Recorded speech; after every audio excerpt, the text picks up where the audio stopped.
In the world of sports, Cleveland's Major League Baseball team will no longer use the name Indians, and some Native American groups are praising that decision. Austin Kim spoke with a member from one of the groups that worked with the team on this change.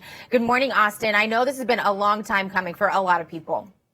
Yeah, a long time coming for sure, Alex. So this conversation I had was with Jessica Vallejo. She has been pushing for this change for years, and she finally got it. And part of our conversation centered around what she hopes other organizations like the Atlanta Braves or Kansas City Chiefs keep in mind when they consider a potential name change. But we also got some insight into this conversation between Cleveland's Major League Baseball team and local Native American groups leading up to the decision.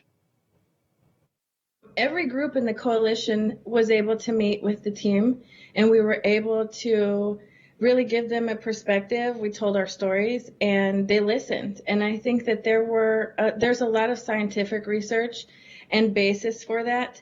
But besides that, Paul Dolan actually recognized several times and in his public statement that speaking to the Native American community was the thing that made him realize as an organization that something needed to change. So we were very encouraged by our meetings with the team and thankful that they were able to listen to all of us individually. We really felt respected in that way.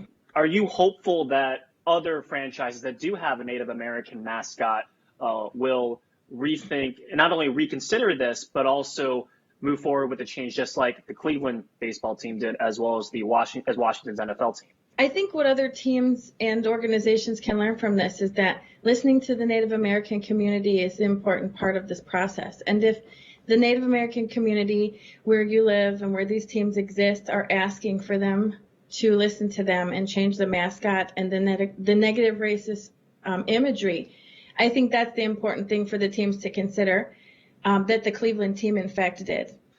Are there people in the city of Cleveland that might not get the whole grasp of why this is so important? There's a lot of education that needs to be done, and we're thankful for the national research and the organizations that have made that research public. And Stephanie Freiberg's research supporting the psychological damage that is done to Native youth is the number one thing that should be considered.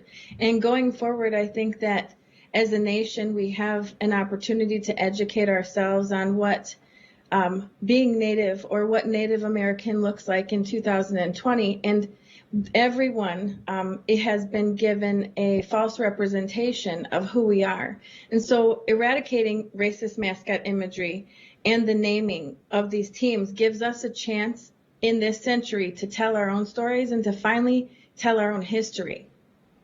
So when you go to Progressive Field in, let's say, 2022, when there's a name change, are you going to enjoy that game a little bit more?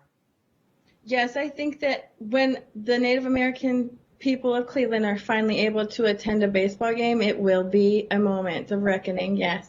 And it will bring healing to us. I think a lot of us are looking forward to a baseball game in the near future. So Cleveland is actually going to use its Indians nickname for the 2021 season, and they could roll out a new nickname as early as 2022. Vallejo says she's not discouraged, by the way. She's just glad that a name change is happening in Cleveland.